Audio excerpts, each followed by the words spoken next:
Dark Souls 3 is a game of many tragedies, and amongst those tales is one of a small, fickle boy who was never allowed to be anything other than a vessel. As you walk through the high wall of Lothric and past the praying hollows, you encounter these hunched over praying statues holding a single candle again and again. Other times, the boy is depicted holding his sword, but both were built by the command of King Osiris as part of an extensive propaganda campaign to cement his son's destiny in the minds of the people, which would turn their attention away from Osiris's steady transformation into a somewhat dragon. Prince Lothric, the Watcher of the Kingdom's safety, the holy would-be king who would link the fire and preserve the age of fire for generations to come, the untouchable, unseeable, and savior of the flame, Prince Lothric. As you progress through the game, you get the idea that all of these symbols of the prince are a fabrication of a kingdom desperate to have someone, anyone, to believe in, while the real Prince Lothric, hidden away atop his castle, has become something far more pitiful and almost terrifying. A lord not of the people, not for himself, nor his father, and most certainly not for the fire. Instead, a lord patiently waiting for everything to fade into nothing. Prince Lothric's existence is many things, but there is one thing that has always fascinated me the most, which I believe to be the most dehumanizing aspect of his identity. Prince Lothric does not actually have a first name, or at least a first name of that which we know of. We call him Lothric, yes, but that is not his name. That is his family name, which is strange because his immediate family have names, being Lorien, Ocelot, and Osiris respectively. And if you consider her to be his mother, then Guinevere may also count in that context.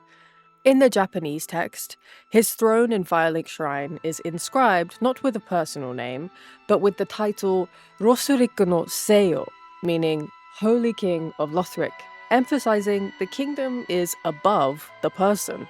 Even his item descriptions refer to him only as Younger Prince Lothric, or simply Prince Lothric, a title that defines him solely by his relation and stature to the kingdom, and even his place below his elder brother, Lorien, in a family tree. This namelessness, I think, might have been the root of his suffering. By stripping him of an individual identity from the literal moment of his birth, the royal family transformed him into an object right then and there, turning him into nothing more than a tool used for firelinking and ensuring Lothric goes on and remains. And when you reduce a person to an object, you are no longer acknowledging their pain, you are no longer acknowledging their humanity, so to speak. The prince was born a chronically ill, frail and shriveled child who never grew out of his swaddling clothes, which were fashioned from coarse, pretty much spare cloth, and so the prayer set was the only garments Prince Lothric ever owned.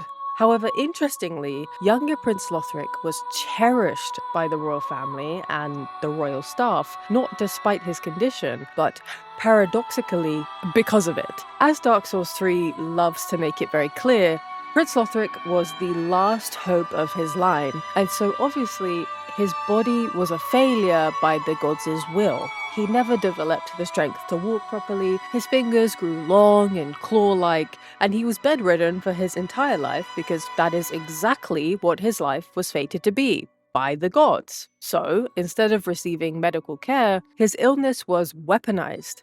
The kingdom saw not a sick child who needed help, but a lord of Cinder who simply needed to be made strong enough to burn. After all, he is the last hope of his bloodline. Prince Lothric's sickness was outright ignored because acknowledging it would mean acknowledging that he was unfit for the duty they and the supposed gods had predetermined for him. Lothric was not a person to be healed, he was a resource to be exploited, and his chronic illness was merely an inconvenience to be overcome through darker and darker means. Lothric had to link the fire, no matter what that cost was. But when it became clear that Prince Lothric would never grow strong enough to link the fire on his own, the people around him resorted to what the Japanese Cinders of a Lord item describes as inhuman, repulsive means. Gods be damned, it was ordered that the souls of the two princes, Lorien and Lothric, would be bound together with a curse in a desperate attempt to force Lothric's soul to fill with strength and valor, enough of it to outright cure him of his illnesses. Although it was a curse, Lorien willingly submitted to it, and possibly because of his willingness, the curse made Lorien disabled to a degree more severe than his brother, which resulted in Lorien becoming paraplegic and mute, making them both physically unable to link the flame. Alas, strength and power had left both of the twin princes, and with no more princes to spare, Osiris was driven to the peak of his madness and condemned Lothric altogether, both kingdom and sons. One prince clinging to his brother's back like a parasite, and the other forced to newly crawl on his hands, is a horrifying symbiosis, is it not? They are two halves of a singular failed lord, neither able to fulfill one duty alone, and together they have chosen to reject it entirely. But there is a question that haunts Lothric's story, and it is whether he always despised the flame, or if he was pushed to this conclusion by an outside influence over the course of time. Within the Grand Archives, we find the soul stream, described as a sorcery imparted by the first of the scholars when Lothric was very young.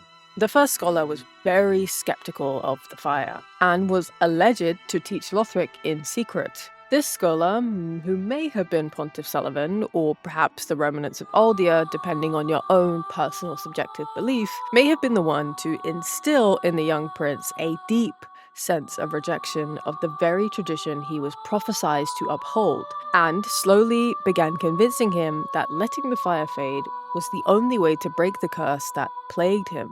Whether Prince Lothric always harbored resentment, or whether the first scholar cultivated it, is ultimately irrelevant. What matters is that by the time the flame began to fade, Prince Lothric had already been thoroughly convinced that his duty simply wasn't necessary, and that the only possible moral choice was to do nothing.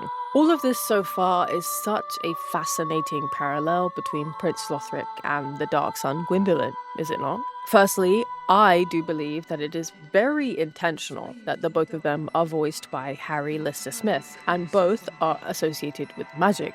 Gwyndolin wielded moonlight sorceries that looked crystalline, while Lothric casts holy light that resembles crystalline sorceries. Both are physically frail and actively hidden away by the world at the hands of their fathers, and both are associated with serpentine, or in Lothric's case, draconic imagery. Gwyndolin had the lower body of a serpent, while Lothric had the upper body akin to Osiris, with claw-like fingers and a shockingly pale complexion, almost inhumanly so. Though, despite all of this, it is safe to say that there is a stark difference in their relationship to duty and what it means to be destined. Gwyndolin, despite being hidden and shunned and, well, outright forgotten, remained loyal to Gwyn's legacy. He maintained the illusion of Honor Londo and upheld the system of fire linking alongside Framp until his literal dying breath. Lothric, conversely, looked at the very same system, learned of Gwyn's teachings, and saw nothing. Subjectively, Gwyndolin and Lothric are mirror images of one another, the loyal son and the prodigal son, and their shared voices serves as a haunting reminder of what Lothric might have been had the first scholar not met him in the dark corners of the Grand Archives. As Prince Lothric isolated himself away at the top of Castle Lothric, those closest to the prince remained in denial about his own denial. Even after the twin princes had purposely barricaded themselves away, explicitly stating that they intended to watch the fire fade from a distance, those deluded by Osiris's propaganda continued to believe that Lothric and Lorien could be saved, that they must be saved. The game even offers a desperate, delusional command. The fire fades and awaits its one last lord.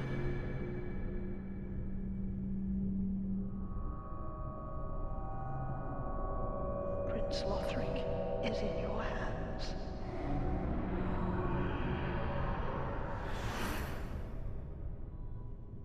Please save Lothric his was soul. born without a name, raised without autonomy, and ignored as his body ached and pained day in, day out. His only companion in life was Lorien, who sacrificed his own entire life just for Lothric.